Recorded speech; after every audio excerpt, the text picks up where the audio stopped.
We start here. Diepkloof residents in Soweto have barricaded the Soweto highway near the N1 after refusing to pay fines to Eskom. They are demanding reasonable payment plans and a flat electricity rate. eNCA's Nkosazana Dambuza has more on this story, and she joins us now live from Soweto. Nkosa, I see behind you there are Soweto residents who are protesting, even an elderly woman. Tell us more about what's been happening throughout the course of the week.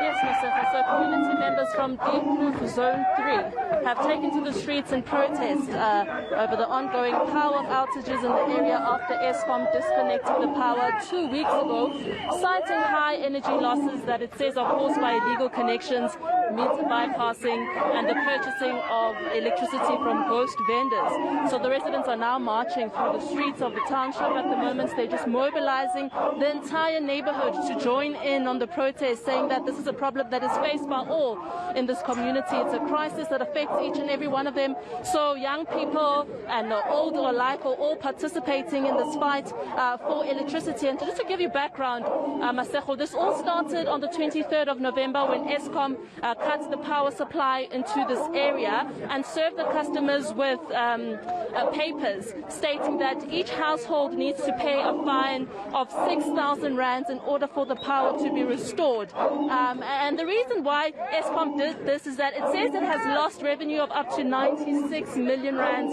over the past 8 months since moving from the post-paid to the prepaid system, saying that many people in this community are not actually buying electricity from Eskom, but they're rather buying from other electricity sellers, and that has caused Eskom to lose a lot of revenue to the area of Diepkloof alone. So we understand as well that 2 days ago, officials from the Gauteng Primus office then went to deliberate with the office of, with Eskom rather, and then came back to the community to provide feedback, saying that Eskom has decided that the community can at least pay 60% of the 6,000 rand fine.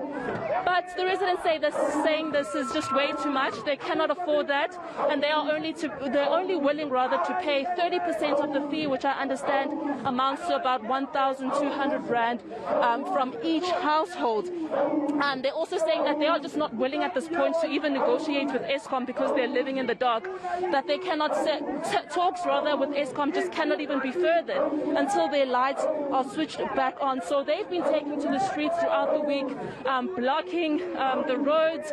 They've been burning tires. I mean, I saw a lot of damage that has been dealt to public property at this point, Maseko. So it's really a very complex issue, because at this point, the two parties, that being Eskom and the community, are actually citing different problems as to the cause of the ongoing electricity crisis.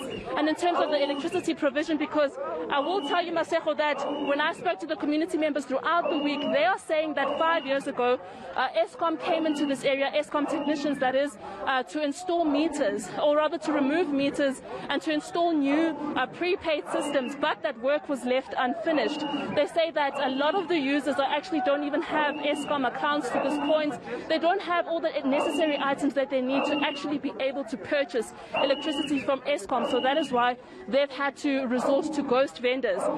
But Eskom, on the other hand, is saying that this community is willingly resorting to illegal connections. And I mean, earlier this week, I also spoke to the city of Joburg Mayor Paul Palate, who's insisting that Eskom is going to, Eskom just cannot be sustainable at this point if they continue to provide free electricity to the residents of Soweto, and that they just need to pay up. They need to all cough up a fine of 6,000 rand, which the residents are arguing at this point that they just simply cannot afford. But I'm going to bring in Maseko Nhlanhla from the Soweto Parliament. He is known for being at the forefront of voicing issues that are facing Soweto residents. Thank you so much for your time, Nhlanhla. I mean, you guys have been protesting for a while. You know, is it going to continue? What is the resolve as well? Because I understand that you are not willing to sit down at the table with Eskom at this point. Yeah, no, look, we're not going to negotiate with Eskom with the lights off.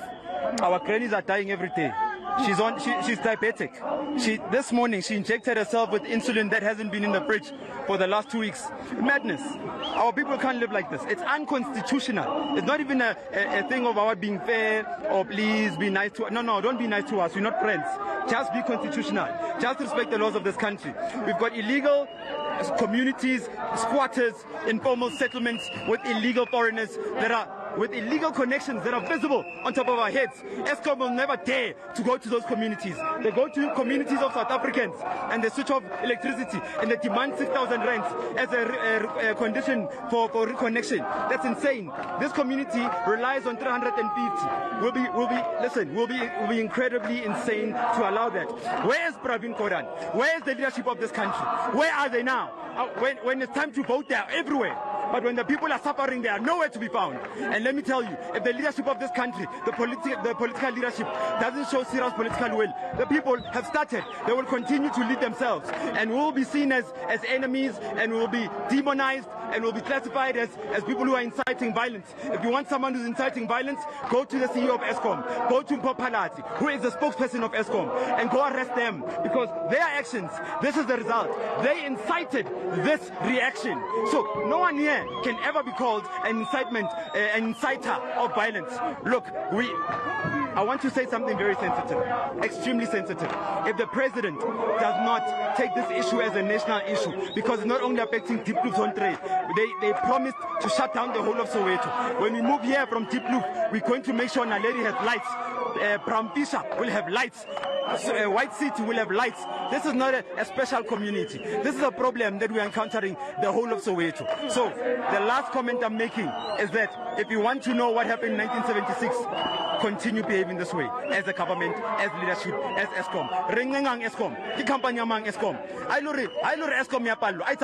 It can go to hell with Mpopalate, the mayor, and every other political leader who is in charge of electricity, including Pravin Gordhan. Everyone, even the president, we are this close now to shifting our focus on the president. So the president must do the right thing before we shift focus. And while on the topic of politics, many would argue that the issue of the promise of free electricity to Soweto was made by the ANC. Yeah. Now the DA is in government, so why are they left to deal with this mess? My sister, that is an expired conversation. Sowetans are not interested in free electricity. We are saying we will pay. As it is, we have started to collect payments per household, but you can't expect people to pop up 6,000 when they're living off 350. They will pop up what's within their resources of popping up, and our leadership in the blocks are collecting that money. We're going to make a deposit to Eskom to show the willingness, because we're not here demanding free things. We are saying that let us not inherit Soweto, because Soweto is 1 billion. Sinkile Mandela, Desmond Tutu, these people, they're all in the grave now. But the young person, the new workforce of Soweto, myself and the others, must now start paying for something we don't know. We're saying we'll pay for electricity moving forward, but that debt can go to hell. Thank you so much. Well, and if there's something that the world must know, Soweto misses Mama Winnie Mandela, because she will be the only one that's here marching with us. The rest of them, sellouts. I don't care. Just to clarify, Eskom is perceiving that Soweto residents are demanding free electricity because residents have been purchasing power from ghost vendors. So they are under the impression that you're all just merely demanding free electricity. That's another excuse. I can go to any house, pull out a meter for you. Actually, as an exercise to expose Eskom, let's do that today.